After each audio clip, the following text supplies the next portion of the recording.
आज के इस वीडियो में हम हाइड्रोकार्बन पर डिस्कस करेंगे। ये केमिस्ट्री का मोस्ट इम्पॉर्टेंट टॉपिक में से एक है जिसमें से काफ़ी क्वेश्चंस आते हैं और इसमें मैंने काफ़ी सिलेक्टेड क्वेश्चंस को रखा है जिसके एग्ज़ाम में आने के चांसेस काफ़ी ज़्यादा हैं, है ना। तो हो सकता है कि इसी में से क्वेश्चन आए। काफ़ी इंपॉर्टेंट क्वेश्चन मैंने काफ़ी सिलेक्ट करके काफ़ी रिसर्च करके इसको सिलेक्ट करा है, तो इसको एक बार ज़रूर देखें और ये आपके लिए काफ़ी हेल्पफुल हो सकता है। तो चलिए शुरू करते हैं।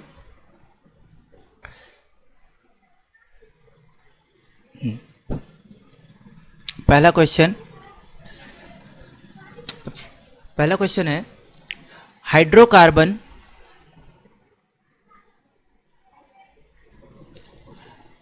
हाइड्रोकार्बन के डेरिवेटिव्स यानी व्युत्पन्न, है ना।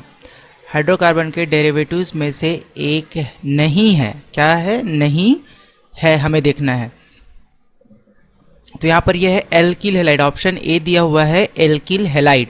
तो हेलाइड मतलब ये क्लोरीन कंपाउंड को बता रहा है। अल्कोहल जो है ओ, कीटोन जो है सी डबल बॉन्ड ओ को रिप्रेजेंट करता है। मतलब ये जो कंपाउंड आप देख रहे हो, फंक्शनल ग्रुप जिसको हम लोग बोलते हैं केमिस्ट्री के, इसमें ये जो फंक्शनल, ये क्लोरीन है ना। हैलोजन जिसको बोलते हैं, ये अल्कोहल है, ये कीटोन है ना। अब यहाँ पर मेथेन, तो ये जो है मेथेन में यहाँ पर किसी भी प्रकार का कोई भी फंक्शनल ग्रुप नहीं है। ये अपने आप में एक मूल हाइड्रोकार्बन है, बेस हाइड्रोकार्बन है।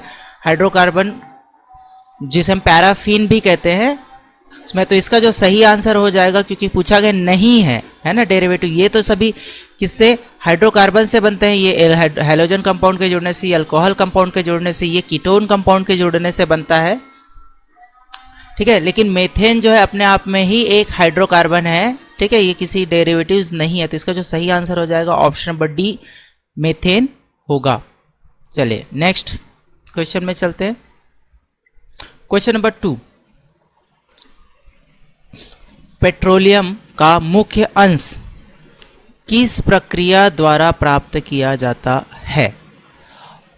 Option A cracking, option B polymerization, option C functional distillization और ऑप्शन डी है हाइड्रोजिनेशन, ठीक है। तो इसका जो सही आंसर है वो होगा ऑप्शन नंबर सी,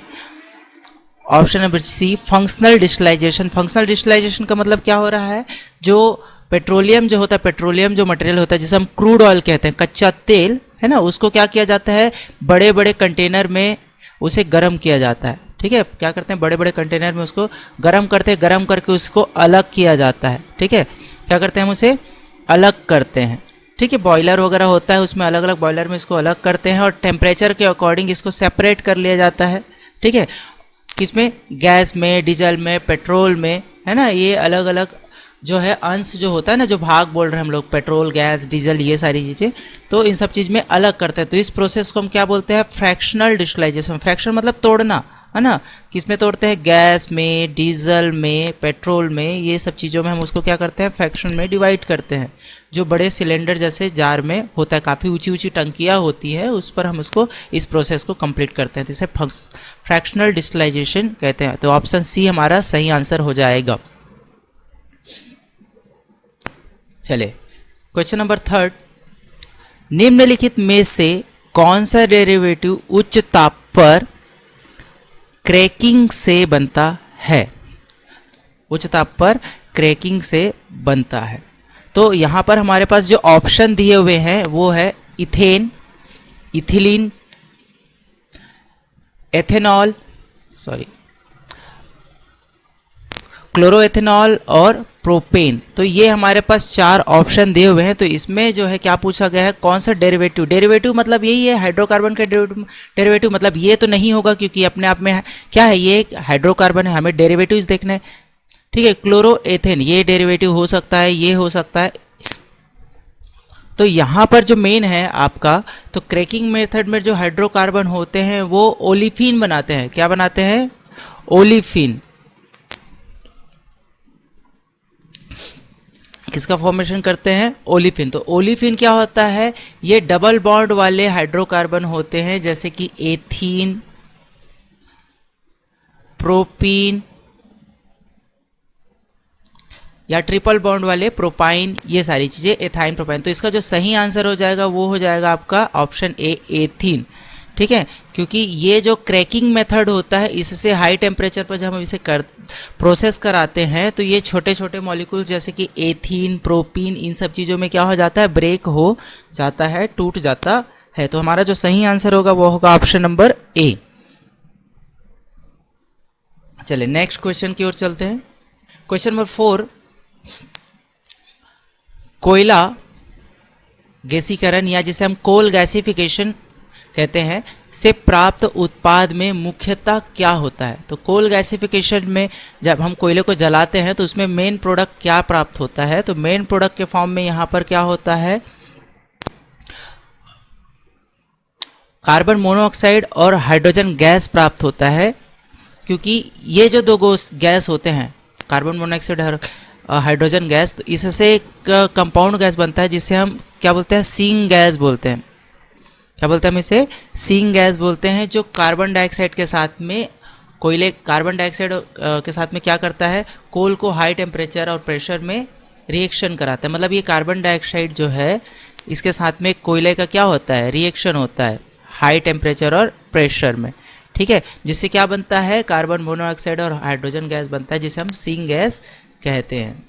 ठीक है, तो इसका जो सही आंसर हो जाएगा ऑप्शन नंबर ए, कार्बन मोनोऑक्साइड और हाइड्रोजन गैस। ठीक है, नेक्स्ट क्वेश्चन में चलते हैं। Question number 5।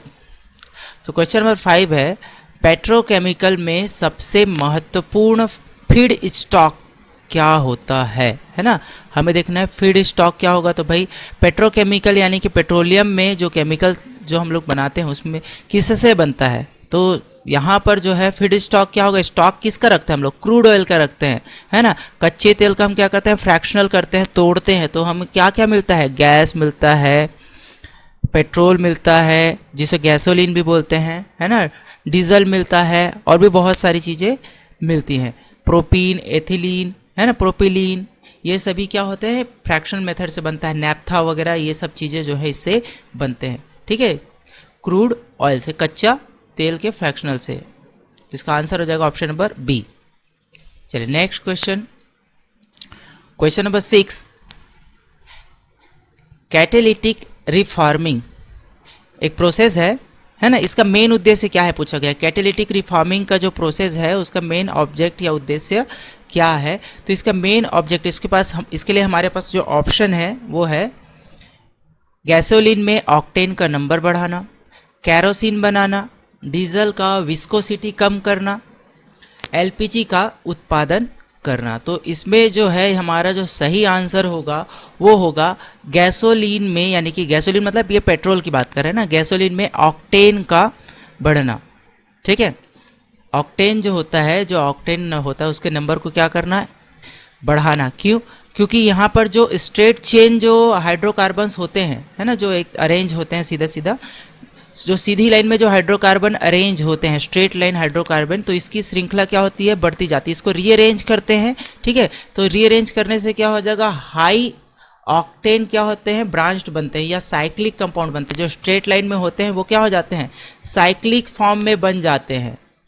किस में बनते हैं, साइक्लिक फॉर्म में बनते हैं। जैसे गैसोलीन में क्या होता है, ऑक्टेन का बढ़ना। तो ये कैटेलिक रिफॉर्मिंग का मेन प्रोसेस है, जो एक स्ट्रेट लाइन या रेखीय हाइड्रोकार्बन को क्या करता है, एक साइक्लिक हाइड्रोकार्बन में कन्वर्ट करता है, जिससे ऑक्टेन क्या हो जाता है, बढ़ जाता है। किसमें, गैसोलीन में। ओके, चलिए नेक्स्ट क्वेश्चन में चलते हैं। Question number 7, benzene. बेंजीन उत्पाद की पारंपरिक विधि, यानी कि बेंजीन बनाने की जो पारंपरिक या ट्रेडिशनल मेथड है वो कौन सा है। तो यहाँ पर जो है ऑप्शन ए दिया है, coal tar distillation, ethene hydration, crude oil thermal cracking, और ऑप्शन डी है नेचुरल गैस स्टीम रिफॉर्मिंग। तो यहाँ पर इसका जो सही आंसर होगा वो हो जाएगा कोल टार डिस्टिलेशन। कोल टार डिस्टिलेशन से क्या होता है, कोल टार से ही हम क्या करते हैं, बेंजीन, टालुइन, है ना, बेंजीन मतलब C6H6, यहाँ पर है C6H5CH3, ये हो गया आपका टालुइन, जाइलिन जैसे एरोमेटिक प्रोडक्ट का फॉर्मेशन होता है कोल टार डिस्टिलेशन प्रोसेस से। ठीक है, ऑप्शन ए इसका सही आंसर हो जाएगा। नेक्स्ट क्वेश्चन में चलते हैं। क्वेश्चन नंबर 8, एलपीजी में मुख्यतः कौन से गैस होते हैं, है ना। एलपीजी लिक्विड पेट्रोलियम गैस या लिक्विफाइड पेट्रोलियम गैस इसे हम जिसे बोलते हैं, उसमें मेन जो गैस होती है वो कौन सी होती है। जो गैस जो हम बोलते हैं ना, गैस एलपीजी जो हम लोग घर में यूज़ करते हैं, उसमें कौन सा होता है। ऑप्शन ए है मीथेन और कार्बन डाइऑक्साइड, दूसरा प्रोपेन और ब्यूटेन, तीसरा है एथीन और इथाइन और एथीन, ऑप्शन डी है हाइड्रोजन एंड नाइट्रोजन। तो इसका जो सही आंसर हो जाएगा वो होगा आपका प्रोपेन और ब्यूटेन। प्रोपेन मतलब यहाँ पर हो जाएगा आपका C3H8 और C4H10। ये जो दो प्रोडक्ट हैं वो आपके एलपीजी में पाए जाते हैं, जिसकी मात्रा बहुत ज़्यादा होती है और इसे आसानी से क्या किया जाता है, हाई प्रेशर के साथ में लिक्विफाई में कन्वर्ट। ये गैस होता है लेकिन इसमें प्रेशराइज किया जाए, हाई प्रेशर करें तो इजीली क्या होता है, लिक्विड में कन्वर्ट हो जाता है। तो गैस जो है एलपीजी के फॉर्म में हमें आसानी से प्राप्त हो जाता है, लिक्विड फॉर्म में। चलिए क्वेश्चन नंबर 9, फिशर ट्रॉप सिंथेसिस के अंतर्गत हाइड्रोकार्बन बनते हैं। ये एक प्रोसेस है फिशर ट्रोपस, है ना, सिंथेसिस, जिसमें हाइड्रोकार्बन बनता है। तो कौन सा हाइड्रोकार्बन यहाँ पर बनता है, तो मतलब कैसे बनते हैं, है ना, के अंतर्गत हाइड्रोकार्बन बनते हैं। इस प्रोसेस में हाइड्रोकार्बन बनता है तो क्या क्या होता है उसमें, किसके वजह से ये सारा चीज़ रिएक्शन होता है, तो वो चीज़ें देख लेते हैं। तो इसका जो है आंसर क्या होता है, फिशर ये जो होता है ये जो है सिंक गैस, कार्बन मोनोऑक्साइड और हाइड्रोजन, ये जो सिंक गैस है ये जो है क्या करता है, हाइड्रोकार्बन बनाता है। क्या बनाता है, हाइड्रोकार्बन का फॉर्मेशन करता है। किसके प्रेजेंस में, उत्प्रेरक जो होते हैं वो होते हैं आपके आयरन और कोबाल्ट, आयरन या कोबाल्ट जैसे उत्प्रेरक की उपस्थिति में ये कैटलिस्ट होते हैं। तो जो सिंक गैस होता है इसको हम क्या बोलते हैं, सिंक गैस। कार्बन मोनोऑक्साइड और हाइड्रोजन जो गैस होते हैं ये एक तरह का सिंक गैस होता है, ठीक है। दोनों का मिश्रण जो होता है वो क्या करता है, कैटलिस्ट आयरन या फिर कोबाल्ट के प्रेजेंस में हाइड्रोकार्बन का फॉर्मेशन करते हैं। तो इसका जो सही आंसर हो जाएगा वो क्या होगा आपका, ऑप्शन नंबर ए, ठीक है। और इससे जो हाइड्रोकार्बन बनते हैं वो लिक्विड वाले होते हैं, जैसे कि आपका वैक्स हो गया, वैक्स हो गया है और डीजल वगैरह हो गया है ना। तो ये जो हाइड्रोकार्बन होते हैं वो इससे बनते हैं, ठीक है। कौन से, वैक्स है, डीजल है, ये जो है आपके फिशर ट्रॉप सिंथेसिस प्रोसेस से प्राप्त होते हैं। किससे बनते हैं, सिंक गैस के रिएक्शन से। चलिए नेक्स्ट क्वेश्चन में चलते हैं। क्वेश्चन नंबर 10, रीफॉर्मिंग प्रोसेस किस फीड स्टॉक के डेरिवेटिव्स यानी कि व्युत्पन्न को बदलता है, किस में चेंज होता है ना। तो यहाँ पर जो है इसका जो सही आंसर होगा वो हो जाएगा आपका नेप्था, ठीक है। नेप्था क्या होता है, एक हाइड्रोकार्बन का डेरिवेटिव्स है या एक प्रोडक्ट कह सकते हैं। ये क्या होता है, कैटालिटिक रिफॉर्मेशन होता है, जिसमें हाई ऑक्टेन जो एरोमेटिक जो कंपाउंड होते हैं उसमें क्या कर देता है, कन्वर्ट कर देता है।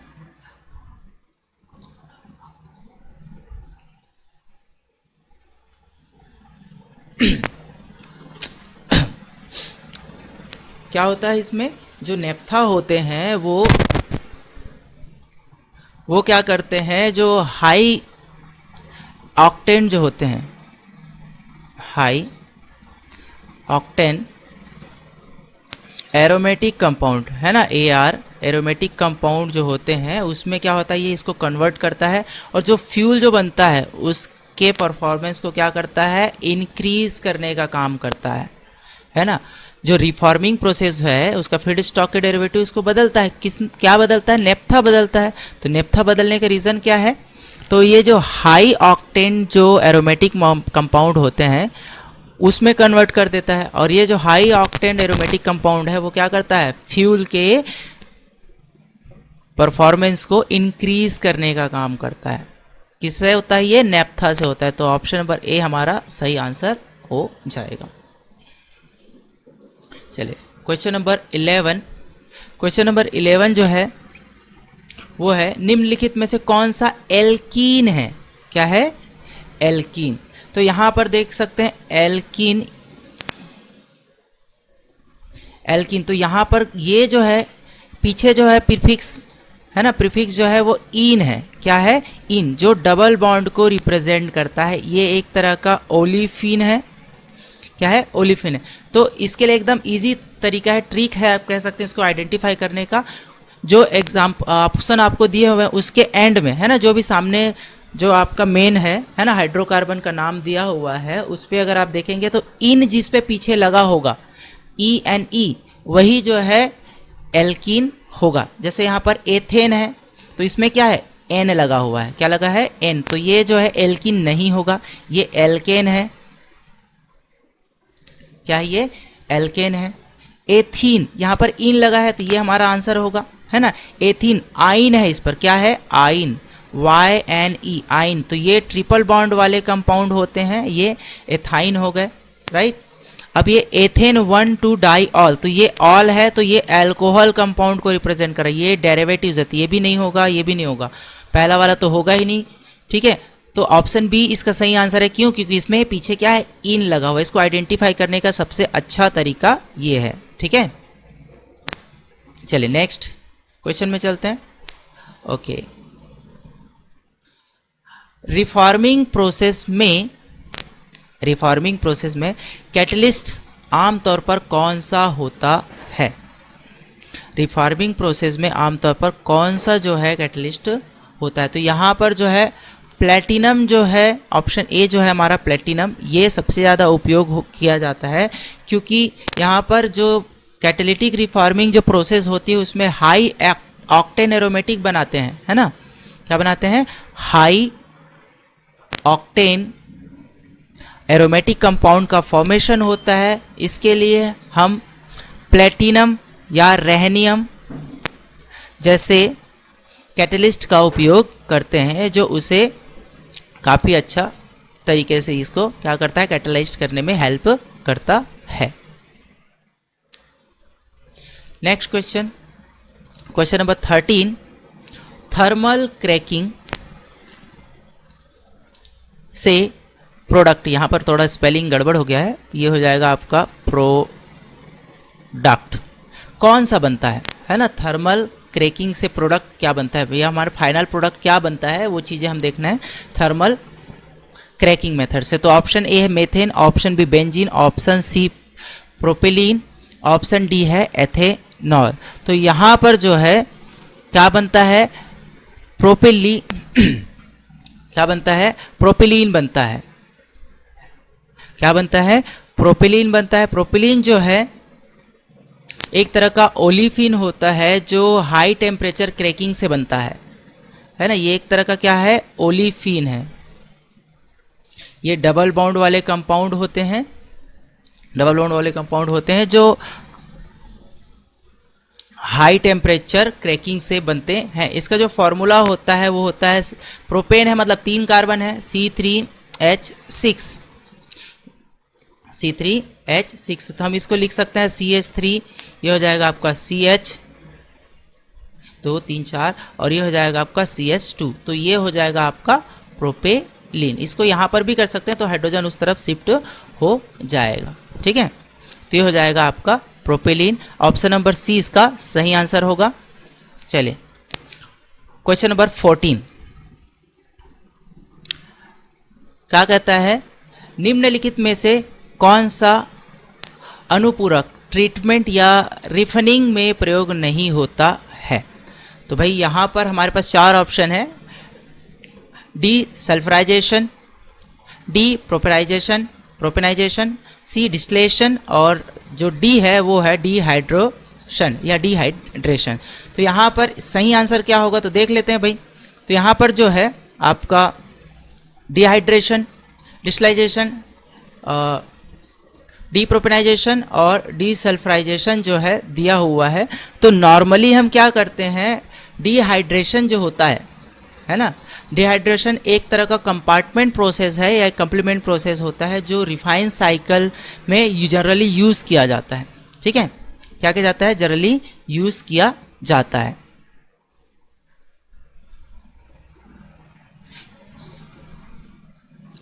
किसमें, रिफाइनिंग साइकिल में जो है यूज़ नहीं किया जाता।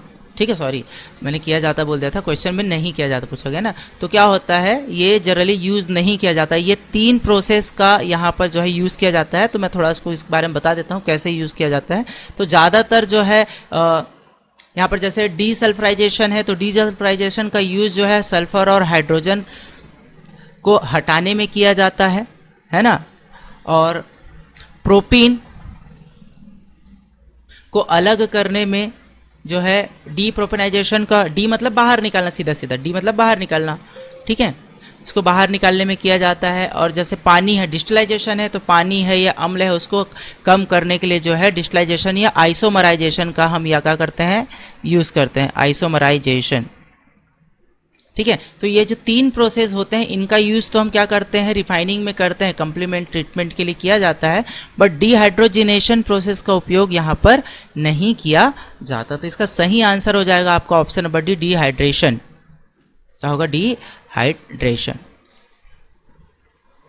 और क्वेश्चन नंबर 15 है, कोल तार में से फॉलोइंग में से कौन सा कंपाउंड निकलता है, यानी कोल तार से कौन सा कंपाउंड बाहर निकलता है। ऑप्शन ए है phenol, option B methanol, option C ethanol और ऑप्शन डी जो है प्रोपेलीन है। ठीक है, तो कोल तार से जो है फिनॉल बनता है, जो एक तरह का एरोमेटिक डेरिवेटिव्स है, जो क्या होता है, बेंजीन से बनता है। जो उसके अल्कोहल डेरिवेटिव्स होते हैं C6H5OH जो होता है, इसको हम फिनॉल बोलते हैं। ठीक है, एक तरह का डेरिवेटिव्स है। ये जो है कोल तार डिस्टिलेशन में से फिनॉल है ना, सीरोसॉल्ट है, क्रिसॉल्ट है, बेंजीन है, ऐसे एरोमेटिक कंपाउंड का यहाँ पर क्या होता है, फॉर्मेशन होता है। तो ऑप्शन ए जो है क्या होता है, इसका सही आंसर है। क्यों, क्योंकि ये एरोमेटिक कंपाउंड है और ये जो है बाकी जो है एलिफेटिक कंपाउंड होते हैं। ठीक है, ये जो है फिनॉल बस एरोमेटिक है, बाकी सभी एलिफेटिक कंपाउंड में आते हैं। और कोल तार से हमें एरोमेटिक कंपाउंड का फॉर्मेशन होता है। चले नेक्स्ट क्वेश्चन में चलते हैं। क्वेश्चन नंबर 16, हाइड्रोक्रैकिंग में प्रयुक्त रिएक्टेंट है।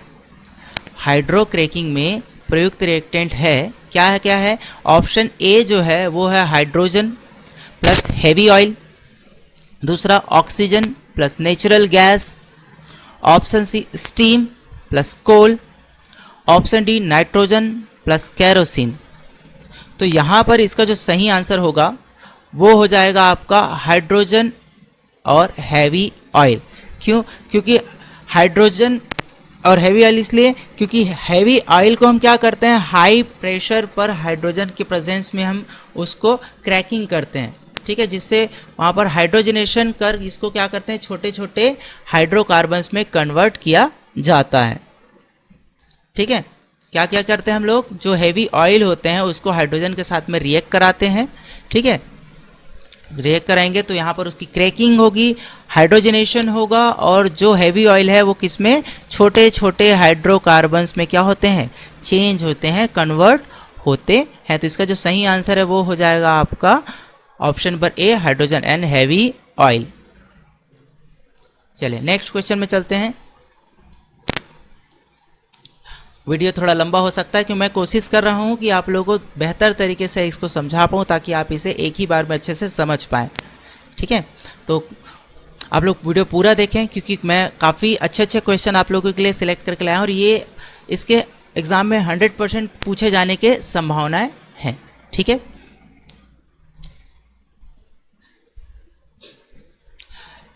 क्वेश्चन नंबर 17 है, निम्नलिखित में से किस प्रक्रिया में कैटलिस्ट मौजूद नहीं होता। ध्यान रखें, क्वेश्चन में थोड़ा सा ध्यान देंगे, मौजूद नहीं होता है, क्या कैटलिस्ट मौजूद नहीं होता है। तो यहाँ पर हम 4 ऑप्शन में 4 अलग अलग तरीके के प्रोसेस यहाँ पर दिए हुए हैं। ठीक है, इसमें ऐसा कौन सा प्रोसेस है जिस पर कैटलिस्ट जो है यानी कि जो उत्प्रेरक होता है वो मौजूद नहीं होता है। तो ऑप्शन नंबर ए है thermal cracking, option number B है catalytic cracking, option number C reforming और ऑप्शन नंबर डी है हाइड्रो डीसल्फराइजेशन। तो यहाँ पर जो पहला प्रोसेस होता है थर्मल क्रैकिंग, इसमें जो है किसी भी तरीके का जो कैटलिस्ट है वो मौजूद नहीं होता, क्योंकि हम इसे थर्मल प्रोसेस से करते हैं। इन सब में जो है आपका कैटलिस्ट जो है मौजूद होता है। ठीक है, चलिए नेक्स्ट क्वेश्चन में चलते हैं। नंबर 18 क्या कहता है? नेप्था क्रैकिंग, है ना, नेप्था क्रैकिंग। तो इसको एक और नाम से जानते हैं, नेप्था स्टीम के नाम से भी जानते हैं इसको। नेप्था स्टीम या कैटेलिटिक क्रैकिंग का जो प्रायोगिक उत्पाद है, इसको कैटेलिटिक क्रैकिंग भी बोलते हैं या नेप्था स्टीम भी बोल सकते हैं। इसका प्रायोगिक उत्पाद है क्या क्या क्या है ना। तो इसका जो ऑप्शन ए है वो है LPG, ऑप्शन बी है एथिलीन, ऑप्शन सी है बेंजीन और ऑप्शन डी है बिटुमेंस। तो यहाँ पर इसका जो सही आंसर हो जाएगा वो होगा आपका ऑप्शन नंबर बी, एथिन्स। क्योंकि इसके पहले वाले क्वेश्चन में भी हम लोग देखे थे जो कैटेलिटिक क्रैकिंग या नेप्था स्टीम होते हैं उस पर हमें क्या मिलता है? ओलिफिन मिलता है। क्या मिलता है? ओलिफिन मिलता है। और ओलिफिन क्या होता है? डबल बॉन्ड वाले होते हैं, जिसको हम क्या बोलते हैं? ईन वाला कंपाउंड। तो कि हमारे पास क्या है? एथिलीन है और ये एलिफेटिक कंपाउंड होते हैं। यहाँ पर बेंजीन ईन तो है लेकिन ये क्या है? एक एरोमेटिक कंपाउंड है। ठीक है, क्या ये एरोमेटिक कंपाउंड? तो हमारा जो इसका सही आंसर होगा वो हो जाएगा एथिलीन। यहाँ पर मेन प्रोडक्ट के रूप में एथिलीन, प्रोपीन, ये सभी चीज़ें बनते हैं जो एक तरह का क्या है? ओलिफिन होता है। तो इसका आंसर हो जाएगा ऑप्शन नंबर बी। चलिए नेक्स्ट क्वेश्चन में चलते हैं। Question number 19।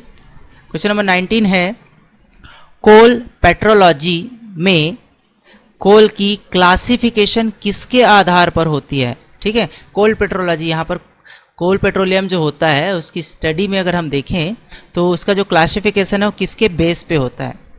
तो ये है मेसरल कंपोजिशन, दूसरा है हाइड्रोजन कंटेंट, चौथा है आपका नाइट्रोजन कंटेंट, पांचवा है मॉइस्चर परसेंटेज। तो ये सब अलग अलग जो है उसके क्लासिफिकेशन है उसके पेट्रोलॉजी के लिए, उसको अलग करने के लिए। तो यहाँ पर जो हमारा आंसर होगा वो होगा आपका ऑप्शन नंबर ए, मिसरल कंपोजिशन। क्योंकि कोल के अंतर्गत विट्रिलीन होता है, आपका एनर्सिटीन होता है, लिप्टिडीन होता है, ऐसे जो है आपके मिसरल कंपोजिशंस यहाँ पर होते हैं जो कोल डिटरमाइन या कोल क्लासिफिकेशन में के मेन आधार होते हैं। ठीक है, तो इसका जो सही आंसर होगा वो आपका हो जाएगा मिसरल कंपोजिशन। ठीक है, चलिए नेक्स्ट क्वेश्चन में चलते हैं। Question number 20, semi solid Petrochem में फीड स्टॉक कौन सा होता है? फीड स्टॉक कौन सा होता है? ऑप्शन ए है wax, option B polymer, option B ethane और ऑप्शन डी जो है नेप्था। तो यहाँ पर इसका जो सही आंसर होगा वो होगा ऑप्शन नंबर डी, नेप्था। क्योंकि पेट्रोकेमिकल इंडस्ट्रीज़ में देखें तो बेस केमिकल क्या यूज़ होते हैं? आपके इथिलीन होते हैं, प्रोपिलीन होते हैं, है ना। जो अभी इसके पहले हमने देखे थे नेप्था स्टीम या कैटेलिटिक क्रैकिंग वाले इसमें क्वेश्चन में, तो यहाँ पर मेन क्या होते हैं? जो नेप्था जो होते हैं वो आपके नेप्था क्रैकिंग या नेप्था स्टीम से बनते हैं, जिसपे मेन केमिकल बेस क्या यूज़ करते हैं हम लोग? इथिलीन या फिर प्रोपिलीन वगैरह का यूज़ करते हैं। तो इसका जो सही आंसर हो जाएगा सेमी सॉलिड जो पेट्रोकेम होता है फीड स्टॉक के फॉर्म में, वो आपका नेप्था होता है। ठीक है, चलिए क्वेश्चन में चलते हैं। क्वेश्चन नंबर 21, निम्नलिखित में से कौन सा यौगिक अल्कोहल समूह रखता है? अल्कोहल मतलब OH कंपाउंड, राइट। तो यहाँ पर इथीन है, इथीन मतलब आपका ये हो जाएगा आपका CH2 double bond CH2, right. Ethanol तो ये हो जाएगा आपका C2H5OH। इथाइन है, एथाइन है आपका CH123CH और एथेनॉल है आपका CH3CHO एल्डिहाइड। तो यहाँ पर देख सकते हैं तो अल्कोहल ग्रुप के फॉर्म में हमारे पास क्या आ रहा है? एथेनॉल है। ठीक है, यहाँ पर भी आपको OH दिख रहा होगा बट ये जो है CHO है, एल्डिहाइड ग्रुप होता है जिसको हम एथेनॉल बोलते हैं, 2 कार्बन है इसलिए। इसका जो सही आंसर हो जाएगा अब क्या होगा? एथेनॉल, जो अल्कोहल ग्रुप को बियर करके रखता है, एक फंक्शनल ग्रुप है अल्कोहल। ठीक है, चलिए नेक्स्ट क्वेश्चन में चलते हैं। क्वेश्चन नंबर 22, पेट्रोकेमिकल के रूप में नेप्था का क्रैकिंग करने का मुख्यतः कौन सा उत्पाद मिलता है? तो भाई अभी तक हम देखते आ रहे हैं, है ना, क्या ओलिफिन ओलिफिन ओलिफिन। तो यहाँ पर क्या होता है, ऑप्शन बी इसका सही आंसर हो जाएगा। इससे रिलेटेड हमने काफ़ी सारे क्वेश्चंस अभी देखे हैं प्रीवियस लेक्चर्स, प्रीवियस क्वेश्चंस में। तो ओलिफिन जैसे कि एथिलीन है, प्रोपिलीन है, ये ऐसे जो आपके जो ओलिफिन प्रोडक्ट्स हैं वो इससे बनते हैं, जो नेप्था के क्रैकिंग में मेन प्रोडक्ट के रूप में प्राप्त होते हैं। तो ऑप्शन नंबर बी इसका सही आंसर होगा। Question number 23,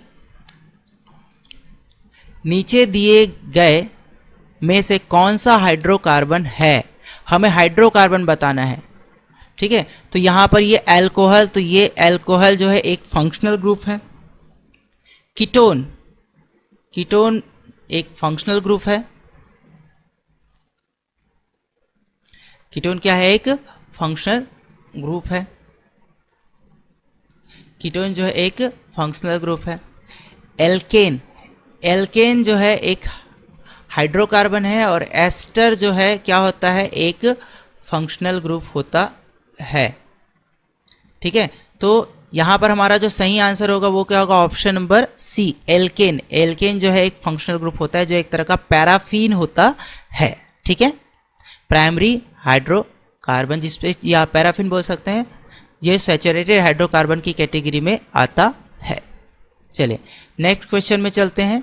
question number 24, steam reforming process में मेथेन और वाटर या स्टीम जिसको बोल सकते हैं, भाप से क्या मिलता है? मेथेन और भाप यानी वाटर से, इरेक्शन से हमें क्या मिलता है?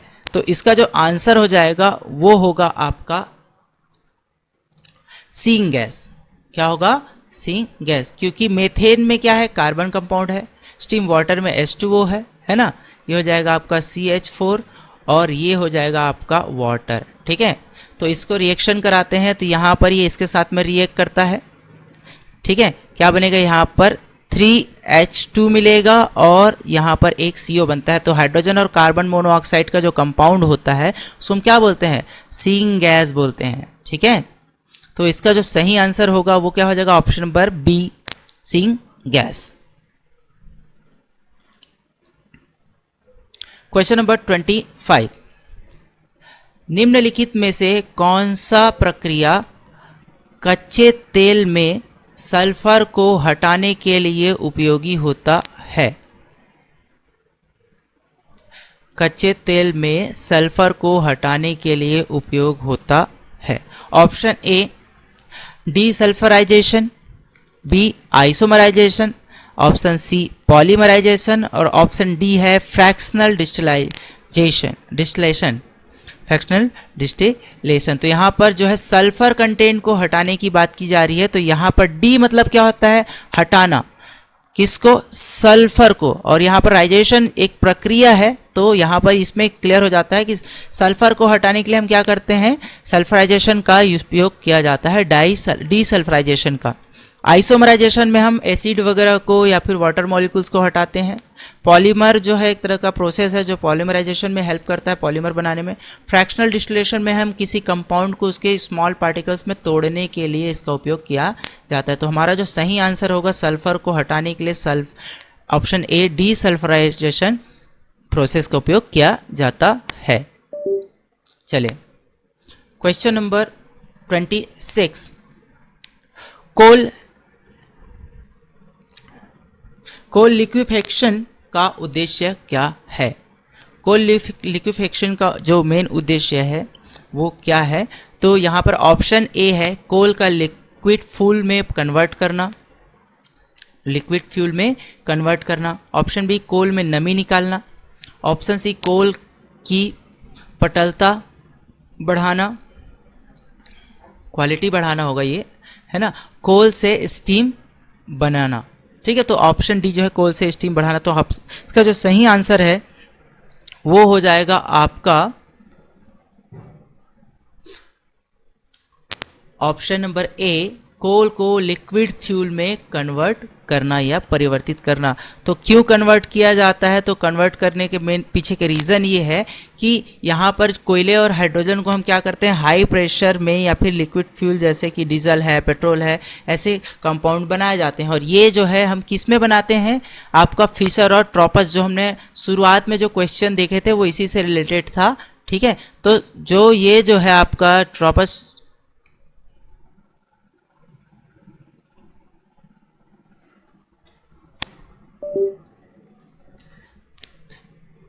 जो प्रोसेस है उनसे बनता है ना। तो मेन क्या चीज़ है, आपका कोल से लिक्विड फ्यूल का फॉर्मेशन करते हैं, जैसे कि डीजल है, पेट्रोल है, इन सब चीज़ों का फॉर्मेशन करने के लिए कोल लिक्विफेक्शन का उपयोग किया जाता है, या उसका मेन उद्देश्य यही होता है, लिक्विड फ्यूल का फॉर्मेशन करना। ठीक है, क्वेश्चन नंबर 27, किस प्रोसेस से बेंजीन प्राप्त किया जाता है? तो बेंजीन प्राप्त करने का प्रोसेस क्या है? तो देख लेते हैं। कोल टार डिस्टिलेशन, कोल टार डिस्टिलेशन में हम क्या करते हैं, एरोमेटिक कंपाउंड वगैरह बनाते हैं, जैसे बेंजीन है, टॉल्यूइन, ये सारी चीज़ें। कैटेलिक रिफॉर्मेशन से भी हम क्या करते हैं, एरोमेटिक कंपाउंड बनता है। नेप्था क्रैकिंग से भी क्या बनता है, एरोमेटिक कंपाउंड या बेंजीन वगैरह का फॉर्मेशन होता है। सिरोसिटीन है ना, ये सब चीज़ें बनती हैं। तो इसका जो है ये तीनों में ही क्या होते हैं, बेंजीन का फॉर्मेशन होता है, प्राप्त होता है। तो यहाँ पर इसका जो सही आंसर हो जाएगा ऑप्शन नंबर डी। ये सभी मेथड्स क्या करते हैं, हम जो है बेंजीन प्राप्त करने के लिए करते हैं। क्वेश्चन नंबर 28, कैटेलिटिक क्रैकिंग में कैटलिस्ट के रूप में आमतौर पर क्या प्रयोग करते हैं? तो यहाँ पर कैटलिस्ट से उत्प्रेरक जो विधि होती है, उत्प्रेरक क्रैकिंग मेथड में किस कैटलिस्ट का उपयोग होता है? ऑप्शन ए है zeolite, option B iron, option C platinum, option D जो है आपका निकिल है। तो इसमें हम क्या करते हैं, जो हाइड्रोकार्बन होते हैं, जो बड़े हाइड्रोकार्बन होते हैं, उसको छोटे हाइड्रोकार्बन में ब्रेक करने के लिए कैटलिस्ट का रिक्वायरमेंट होता है। तो यहाँ पर हम क्या करते हैं, वाई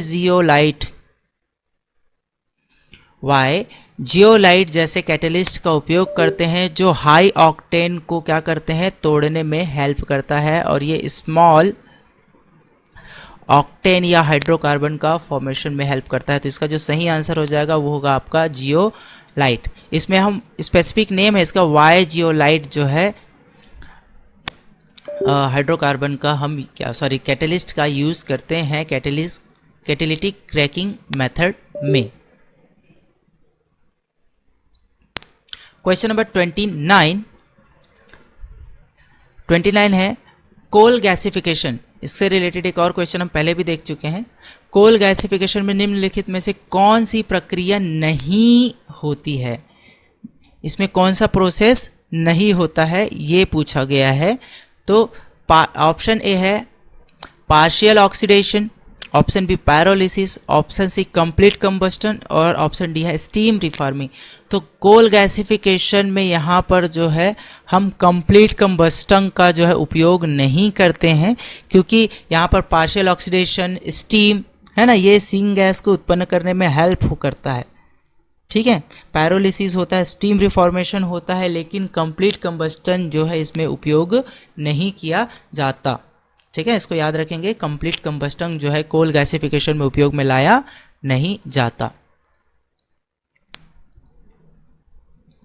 क्वेश्चन नंबर 30, रिफॉर्मिंग के बाद गैसोलीन यानी पेट्रोल का ऑक्टेन नंबर क्यों बढ़ता है?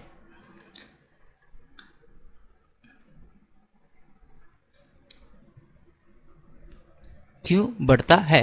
तो हमने रिफॉर्मिंग का प्रोसेस देखे थे। ठीक है, रिफॉर्मिंग के प्रोसेस में क्या होता है, स्ट्रेट लाइन जो हाइड्रोकार्बन होते हैं ना, स्ट्रेट लाइन हाइड्रोकार्बन होते हैं, वो जैसे ही हम उस पर रिफॉर्मिंग करते हैं तो ये साइक्लिक जो है हाइड्रोकार्बन में क्या हो जाते हैं, कन्वर्ट हो जाते हैं, जिससे क्या फ़ायदा मिलता है, उसका ऑक्टेन जो है बढ़ता है ना। तो इसका जो सही आंसर हो जाएगा वो क्या होगा, स्ट्रेट चेन हाइड्रोकार्बन ब्रांचिंग या एरोमेटिक में उसको कन्वर्ट कर लेते हैं, ब्रांच साइक्लिक में कन्वर्ट कर लेते हैं, जिससे इसका ऑक्टेन नंबर क्या हो जाता है, इंक्रीज हो जाता है। तो ऑप्शन ए जो है इसका सही आंसर हो जाएगा। क्यों? क्योंकि स्ट्रेट लाइन जो हाइड्रोकार्बन होते हैं उसको क्या किया जाता है, कन्वर्ट कर दिया जाता है ब्रांच वाले में, या फिर एरोमेटिक या साइक्लिक कंपाउंड में कन्वर्ट कर देते हैं, जिससे इसका ऑक्टेन बढ़ जाता है, ऑक्टेन नंबर बढ़ जाता है और इसकी परफॉर्मेंस भी क्या होती है, बढ़ जाती है।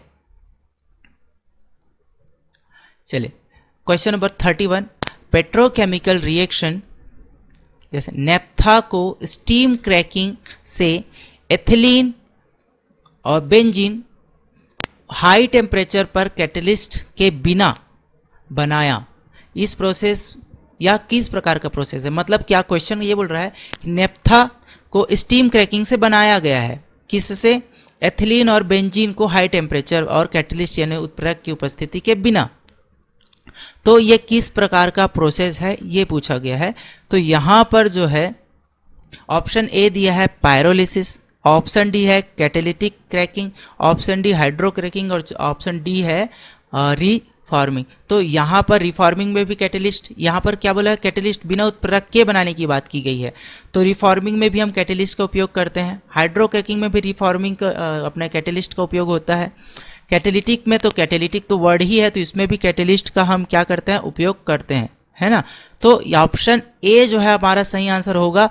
क्यों? क्योंकि हाई टेम्परेचर थर्मल जब ब्रेकडाउन करते हैं तो थर्मल ब्रेकडाउन में क्या होता है, स्टीम के बेस पे होता है और उसमें किसी भी प्रकार का जो है कैटलिस्ट का उपयोग नहीं करते हैं।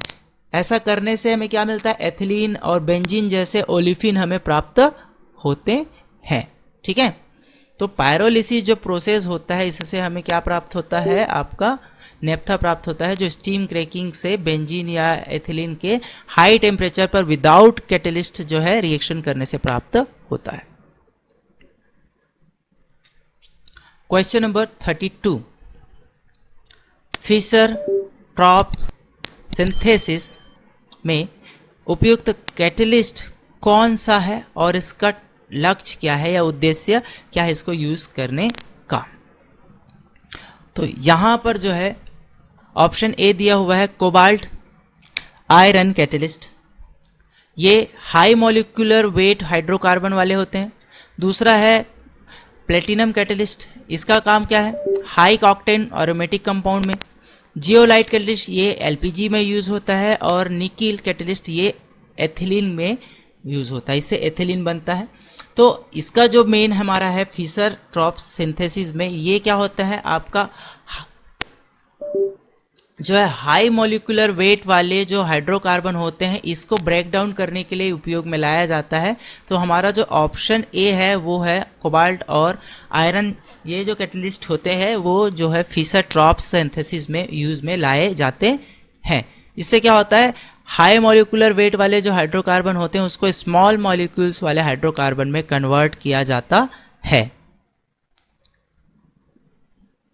चलिए क्वेश्चन नंबर 33, कैटेलिटिक रिफॉर्मिंग में प्लेटिनम पीटी रेहनियम RH जैसे कैटलिस्ट किस प्रक्रिया में शामिल होता है।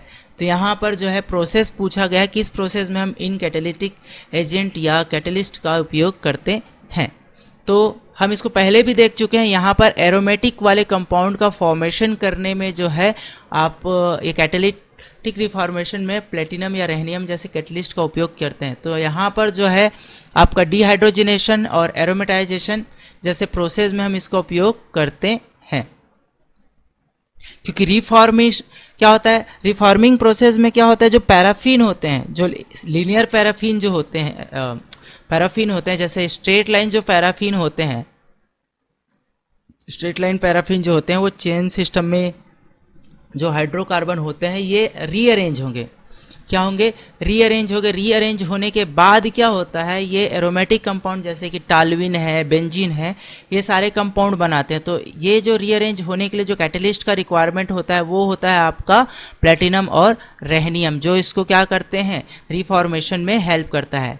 ठीक है, नाम से स्पष्ट है, रिफॉर्मेशन, रिफॉर्मिंग। तो ये स्ट्रेट लाइन था वो क्या हो जाएगा, साइक्लिक में कन्वर्ट हो जाएगा। और साइक्लिक कंपाउंड मतलब एरोमेटिक कंपाउंड। ठीक है, तो आई होप समझ गए होंगे। इसका जो सही आंसर है वो है ऑप्शन नंबर ए, डिहाइड्रोजनेशन और एरोमेटाइजेशन। क्वेश्चन नंबर 34, कोल टार डिस्टिलेट में फिनॉल रिकवरी के लिए सबसे उपयुक्त प्रक्रिया कौन सी है ना। सबसे उपयुक्त प्रोसेस हमें बताना है फिनॉल रिकवरी के लिए। तो ऑप्शन ए है सल्फोनेशन और स्टीम डिस्टिलेशन, ऑप्शन बी है फ्रैक्शनल डिस्टिलेशन अलोन, मतलब फ्रैक्शनल डिस्टिलेशन अकेला है ना, अलोन का मतलब ये सिंगल प्रोसेस है जो यूज़ होता है। ऑप्शन सी जो है सॉल्वेंट एक्सट्रैक्शन, उसके साथ में डिस्टिलेशन प्रोसेस भी होता है। ऑप्शन डी जो है कैटेलिटिक क्रैकिंग। तो यहाँ पर जो है इसका जो सही आंसर है वो हो जाएगा आपका सॉल्वेंट एक्सट्रैक्शन और डिस्टिलेशन, क्योंकि कोल टार डिस्टिलेट में जो फिनॉल रिकवरी होगी उसको पहले क्या किया जाता है, उसके सॉल्वेंट को एक्सट्रैक्ट किया जाता है, फिर इसको डिस्टिलाइजेशन के थ्रू क्या किया जाता है, उसमें फिनॉल को या एरोमेटिक कंपाउंड जो होते हैं, जो उसके जो डेरिवेटिव्स होते हैं, उसको सेपरेट किया जाता है। क्योंकि फिनॉल जो है कोल्टार में होता है और ये एक तरह का पोलर कंपाउंड है जो सॉल्वेंट एक्सट्रैक्ट में डाला जाता है, फिर बाद में इसे अलग कर लिया जाता है डिस्टिल प्रोसेस के थ्रू, जो काफ़ी अच्छा सिलेक्टिव प्रोसेस होता है। क्वेश्चन नंबर 35, क्या होता है, सिलेक्टिव हाइड्रोजनेशन प्रोसेस में कैटलिस्ट के लिए क्यों लेड बेरियम सल्फेट का उपयोग किया जाता है। क्यों, है ना, सिलेक्टिव हाइड्रोजनेशन में कैटलिस्ट या उत्प्रेरक के रूप में लेड बेरियम सल्फेट का, लेड बोलता हूँ, पैलेडियम है ना, पैलेडियम बेरियम सल्फेट का उपयोग किया जाता है। क्यों, क्योंकि ऑप्शन ए है poisoned lead reduced over palladium reduced over hydrogenation. Option B it enhance high pressure cracking, मतलब ये उच्च ताप वाले क्रैकिंग को बढ़ाता है। Option C it produced aromatic, या एरोमेटिक कंपाउंड का फॉर्मेशन करता है। Option D it remove sulphur, sulphur को हटाता है। तो यहाँ पर जो सही आंसर हो जाएगा वो हो जाएगा आपका ऑप्शन ए। ऑप्शन ए ये होता है क्योंकि ये जो है लेंडर कैटलिस्ट होते हैं जो पार्शियल हाइड्रोजनेशन को एल्कीन में कन्वर्ट करता है, और यहाँ पर ये क्या करता है, ये पूरा तरीके से सैचुरेटेड नहीं होते। तो इसका जो सही आंसर हो जाएगा वो होगा ऑप्शन नंबर ए। ये जो है रिड्यूस करेगा, घटाता है किसको, हाइड्रोजनेशन प्रोसेस को, जिससे एल्केन का फॉर्मेशन क्या होगा, कम हो जाएगा। क्वेश्चन नंबर 35, क्वेश्चन नंबर 35 है हाइड्रो डी सल्फराइजेशन। ठीक है, हाइड्रो मतलब वाटर है ना, हाइड्रोजन या वाटर कह सकते हैं, डी मतलब बाहर निकालना, पानी और सल्फर को बाहर निकालने का जो प्रोसेस है उसमें प्रारंभिक प्रतिक्रिया क्या होती है, शुरुआती रिएक्शंस क्या होते हैं। तो यहाँ पर 4 रिएक्शंस हमें दिए हुए हैं, इनमें से हमें बताना है कि सही आंसर क्या होगा। तो ऑप्शन ए है RSR, RSR ये थायो कंपाउंड है, थायो ईथर जिसको हम लोग बोलते हैं, वो जो है हाइड्रोजन के साथ में रिएक्ट करेगा और यहाँ पर क्या बनाता है, ये एल्केन बना रहा है और हाइड्रोजन सल्फाइड बनाता है। थायो ईथर से हाइड्रोजन का रिएक्शन कराने पर क्या बनता है, एल्केन और हाइड्रोजन सल्फाइड बनता है। ऑप्शन बी है, यहाँ पर क्या है, क्लोरो एल्केन है, वो हाइड्रोजन के साथ रिएक्ट कर रहा है और एल्केन बन रहा है और क्या बनता है, हाइड्रोजन क्लोराइड बनता है। एल्कोहल के साथ में हाइड्रोजन का रिएक्शन करा रहे हैं और एल्केन बन रहा है और क्या बनता है, आपका वाटर मॉलिक्यूल्स बनता है। ऑप्शन डी है, ये एक एसिड है, एसिड को हम क्या करते हैं, ये जो एलिफेटिक एसिड है, तो ये हाइड्रोजन के साथ में रिएक्ट कराने पर क्या बनता है, यहाँ पर एक तरीके से क्या बन रहा है, ये एल्कोहल का फॉर्मेशन कर रहा है और वाटर का निर्माण करता है। लेकिन हमें इसमें क्या दिखाना है, डी मतलब बाहर निकलना, क्या निकलता है भैया, सल्फर और हाइड्रोजन है ना। तो यहाँ पर ऑप्शन ए इसका सही आंसर हो जाएगा, क्योंकि इनमें किसी भी कंपाउंड में तीनों ऑप्शन में सल्फर बाहर नहीं निकल रहा है, लेकिन यहाँ पर क्या होता है, सल्फर बाहर निकल रहा है, आप देख पा रहे होंगे। ठीक है, सल्फर बाहर निकल रहा है और यहाँ पर हाइड्रोजन भी बाहर निकल रहा है, हालांकि वो एल्केन कंपाउंड में निकल रहा है लेकिन निकल रहा है। तो ऑप्शन ए इसका क्या हो जाएगा, सही आंसर हो जाएगा, क्योंकि यहाँ पर सल्फर कंटेंट जो है कंपाउंड यहाँ पर क्या होते हैं, बाहर निकलते हैं, जो हाइड्रोजनेशन प्रोसेस से होता है। ठीक है, चलिए नेक्स्ट क्वेश्चन में चलते हैं। क्वेश्चन नंबर 37, आइसोमराइजेशन टावर में क्या लक्ष्य होता है? इसका जो मेन टारगेट है वो क्या होता है? ऑप्शन ए, स्ट्रेट एल्केन को ब्रांच में कन्वर्ट करना, यानी कि ऑक्टेन वैल्यू को इंक्रीज करना। ऑप्शन बी, ओलिफिन को सैचुरेटेड एल्केन में कन्वर्ट करना, या मतलब डबल बॉन्ड वाले कंपाउंड को जो है सिंगल बॉन्ड वाले कंपाउंड में कन्वर्ट करना। ऑप्शन 3, हैवी एंड को एरोमेटिक ऑयल में कन्वर्ट करना। ऑप्शन डी, वाटर को गैसोलीन से अलग करना। तो इसका जो सही आंसर हो जाएगा वो हो जाएगा आइसोमराइजेशन टावर का, वो स्ट्रेट लाइन एल्केन को ब्रांच में कन्वर्ट करना। मतलब स्ट्रेट लाइन जो एल्केन होते हैं उसको क्या करता है, ये ब्रांच्ड में कन्वर्ट कर देता है, ऐसा अगर इस तरीके से हम कह सकते हैं, यहाँ पर आ जाएगा। ठीक है, इस तरीके ब्रांच में वो कन्वर्ट हो जाता है, या इसको साइक्लिक में कन्वर्ट करता है, जिससे ऑक्टेन की वैल्यू बढ़ जाती है और परफॉर्मेंस भी क्या होता है, इंक्रीज होता है। ठीक है, तो ऑप्शन ए इसका सही आंसर होगा। क्वेश्चन नंबर 38, क्वेश्चन नंबर 38 है, कोल गैसिफिकेशन में वाटर गैस शिफ्ट रिएक्शन का उद्देश्य क्या है? क्या उद्देश्य होगा? तो पहला इसका जो ऑप्शन है वो है, कार्बन मोनोऑक्साइड और वाटर के बीच में रिएक्शन कराते हैं, जिससे कार्बन डाइऑक्साइड और हाइड्रोजन गैस बढ़ता है, जिससे हाइड्रोजन क्या होती है, इंक्रीज होती है। ऑप्शन बी, कार्बन और हाइड्रोजन के बीच में रिएक्शन होता है, जिससे मोनोऑक्साइड और वाटर हाइड्रोजन गैस बनता है। ऑप्शन सी, कार्बन डाइऑक्साइड और हाइड्रोजन का रिएक्शन कराते हैं, जिससे कार्बन मोनोऑक्साइड और वाटर मॉलिक्यूल्स बनते हैं। ऑप्शन डी, मेथेन और वाटर मॉलिक्यूल्स का रिएक्शन करते हैं, जिससे कार्बन मोनोऑक्साइड और हाइड्रोजन गैस बनता है। ठीक है, हाइड्रोजन गैस बनता है। तो इसका जो सही आंसर है वो क्या होता है, शिफ्ट रिएक्शन में सिंग गैस जो होता है वो हाइड्रोजन की मात्रा को क्या करता है, इंक्रीज करता है।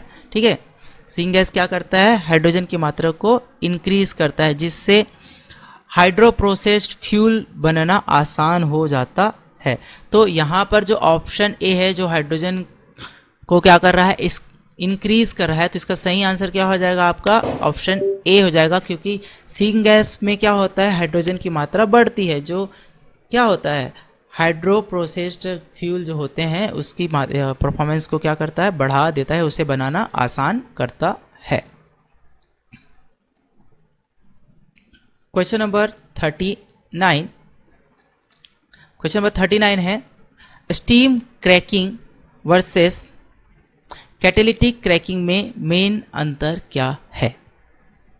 ऑप्शन ए है, steam cracking high temperature non catalytic होते हैं, कैटेलिटिक होते हैं बट लो टेम्परेचर और कैटेलिस्ट होते हैं, इस पर के साथ में बनता है। क्या क्या? स्टीम क्रैकिंग जो होता है वो हाई टेम्परेचर और विदाउट क्रैकिंग होगा, या फिर अगर कैटेलिटिक का यूज़ कर रहे हैं तो लो टेम्परेचर और कैटेलिस्ट का यूज़ होगा। उसके टेम्परेचर ज़्यादा है तो कैटेलिस्ट का यूज़ नहीं होता, और टेम्परेचर कम है तो कैटेलिस्ट का यूज़ होता है। ऑप्शन बी, स्टीम क्रैकिंग में टेम्परेचर कम है तो कैटलिस्ट यूज़ हो रहा है, टेम्परेचर ज़्यादा है तो कैटलिस्ट फ्री है।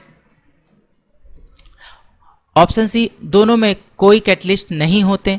ऑप्शन डी, दोनों में प्रतिक्रिया तापमान टेम्परेचर जो होता है वो एक जैसे होते हैं। तो इसका जो सही आंसर होगा वो हो जाएगा आपका ऑप्शन नंबर ए, हाई टेम्परेचर पर किसी भी प्रकार का कोई कैटलिस्ट यूज़ नहीं होता। क्यों? क्योंकि 800 डिग्री सेल्सियस से ज़्यादा टेम्परेचर पर क्या होता है, स्टीम होता है ना, जो कैटलिस्ट के बिना ही संभव होता है। लेकिन इससे नीचे के टेम्परेचर की अगर हम बात करते हैं तो इसको कंप्लीट कराने के लिए जियोलाइट जैसे कैटलिस्ट या वाइजोलाइट जैसे कैटलिस्ट का उपयोग किया जाता है। ठीक है। तो यहाँ पर अगर हम स्टीम क्रैकिंग मेथड का यूज़ करते हैं तो उसमें जो है हमें हाई टेम्परेचर का रिक्वायरमेंट होता है, लेकिन अगर हम कैटलिटिक क्रैकिंग करते हैं तो हमें कैटलिस्ट का उपयोग करना पड़ता है, जैसे जियोलाइट वगैरह का उपयोग किया जाता है। ठीक है, तो आई होप आपको ये क्वेश्चन समझ में आ गया होगा। ऑप्शन नंबर ए जो है इसका सही आंसर होगा। क्वेश्चन नंबर 40, चलिए इसमें चलते हैं। ऑक्टेन नंबर बूस्टिंग है ना, ऑक्टेन के नंबर को बूस्ट करने के लिए रिफॉर्मेट या रिफॉर्मेशन प्रोसेस कौन सा अंग इंपॉर्टेंट होता है? तो भाई रिफॉर्मेशन के लिए हमें स्ट्रेट एल्केन का रिक्वायरमेंट होता है ना। स्ट्रेट एल्केन का क्या होता है, रिक्वायरमेंट होता है, जिसको हम क्या करते हैं, ब्रांच्ड या फिर एक मिनट, ऑक्टेन नंबर बूस्टिंग के लिए रिफॉर्मेट बोला गया, क्या बनता है, रिफॉर्मेट में कौन सा अंग महत्वपूर्ण होता है? तो यहाँ पर जो है इसका जो आंसर होगा वो क्या होगा, एरोमेटिक कंपाउंड होगा। स्ट्रेट एल्केन से क्या बनता है, एरोमेटिक बनता है। तो मेट यानी कि बना जो प्रोसेस है उसके बारे में पूछ रहा है। तो स्ट्रेट एल्केन जो है उससे हम क्या बनाते हैं, एरोमेटिक कंपाउंड बनते हैं, है ना। तो यहाँ पर क्या होगा, एरोमेटिक कंपाउंड बनता है तो उसका जो रिफॉर्मेट होगा वो ऑक्टेन लेवल को इंक्रीज करेगा, जिससे जो क्या होता है, रिफॉर्मिंग का जो है मेन उद्देश्य होता है। ठीक है, मतलब मेन हमें बनाना क्या होता है, एरोमेटिक कंपाउंड बनाना होता है या साइक्लिक कंपाउंड बनाना होता है। किससे, स्ट्रेट एल्केन से। यह एक थोड़ा कंफ्यूज करने वाला क्वेश्चन है, हालांकि स्ट्रेट एल्केन और एरोमेटिक दोनों दिया हुआ है ना। रिफॉर्मेट की बात की गई है तो एल्केन जो होते हैं, स्ट्रेट एल्केन, ये क्या करते हैं, रीअरेंज होंगे, रिफॉर्मेट होंगे और क्या बनाएगा, एरोमेटिक कंपाउंड का फॉर्मेशन करता है। तो एरोमेटिक कंपाउंड इसका मेन पार्ट हो जाएगा। ठीक है, तो इसका जो सही आंसर होगा वो क्या होगा, एरोमेटिक कंपाउंड। ऑप्शन ए जो है इसका सही आंसर होता है। ठीक है, तो आज की वीडियो में इतना ही, फिर मिलते हैं अगले वीडियो में। अगर आपने जो है अभी तक मेरे वीडियो को लाइक नहीं किया तो वीडियो को लाइक करें, शेयर करें, और अभी तक आपने मेरे चैनल को सब्सक्राइब नहीं किया तो मेरे चैनल को सब्सक्राइब करें, जिससे आने वाले वीडियो की नोटिफिकेशन आपको सबसे पहले मिले। ठीक है, फिर मिलते हैं अगले वीडियो में, तब तक अपना ख्याल रखिए, कीप रीडिंग, थैंक यू।